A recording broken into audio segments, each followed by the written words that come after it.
الحمدللہ رب العالمین والصلاة والسلام علی سید المرسلین اما بعد فاعوذ باللہ من الشیطان الرجیم بسم اللہ الرحمن الرحیم الصلاۃ والسلام علیک یا رسول اللہ وعلی آلک و اصحابک یا حبیب اللہ۔ محترم سامعین کرام، السلام علیکم ورحمۃ اللہ وبرکاتہ۔ امید کرتا ہوں اللہ تعالیٰ جل جلالہ کے فضل و کرم سے آپ سب خیریت سے ہوں گے۔ میرے پیارے محترم سامعین، آج پھر ایک نئی ویڈیو کے ساتھ میں آپ کی خدمت میں حاضر ہوں۔ آج انشاءاللہ عز و جل دانتوں کے درد کے دو روحانی علاج پیش خدمت ہیں، اور ایک نسخہ جو بہت ہی پیارا ہے انشاءاللہ وہ بھی میں آپ کی خدمت میں پیش کر رہا ہوں۔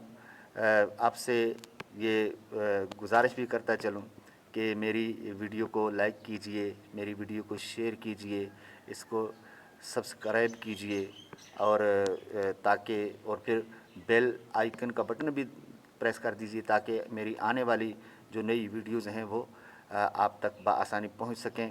یہ صدقہ جاریہ ہے، اور اللہ کی رضا کی خاطر میں بھی یہ کر رہا ہوں تاکہ نبی پاک علیہ الصلوۃ والسلام کی جو دکھیاری امت ہے اس کی خیر خواہی ہو جائے۔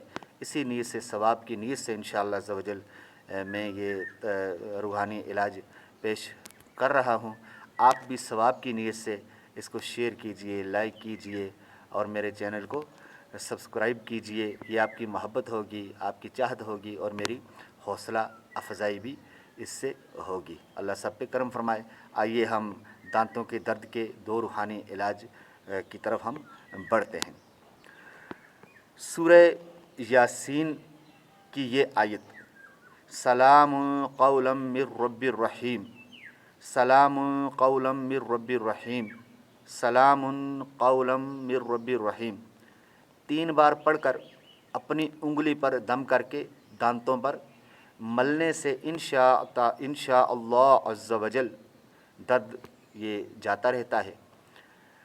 دوسرا روحانی علاج سن لیں، یا اللہ 7 بار کاغذ پر لکھ کر یا لکھوا کر تعویذ کی طرح لپیٹ کر، بہتر یہ ہے کہ پلاسٹک کوٹنگ کر کے داڑھ کے نیچے دبانے سے انشاءاللہ عز و جل داڑھ کا درد دور ہو جائے گا۔ اب تیسرا جو ہے وہ نسخہ ہے، وہ سماعت کیجئے۔ دانت کے درد کا جو دیسی نسخہ ہے وہ یہ ہے، مسوڑوں میں درد یا سوجن ہو، پیپ آتی ہو، تو تقریباً 5 گرام پھٹکڑی کو 1 گلاس پانی میں گرم کر لیجئے، اور جب پھٹکڑی پگھل کر پانی میں گھل جائے تو اس کو دانتوں اور مسوڑوں پر مل لیجئے۔ مسوڑوں میں درد یا سوجن ہو یا پیپ آتی ہو، انشاءاللہ عز و جل فائدہ ہو جائے گا۔ اللہ سے دعا کرتا ہوں اللہ تعالیٰ نبی پاک علیہ السلام کی ساری امت کی خیر فرمائے، اور ہر طرح کی بیماریوں سے اللہ تعالیٰ نجات عطا فرمائے۔ جو ہسپتالوں میں مریض ہیں اللہ تعالیٰ انہیں بھی شفا عطا فرمائے، سب کی آزمائشوں کو دور فرمائے، اللہ سب پہ اپنی نظر رحمت فرمائے۔ السلام علیکم ورحمۃ اللہ وبرکاتہ۔ صلو علی الحبیب صلی اللہ علی محمد۔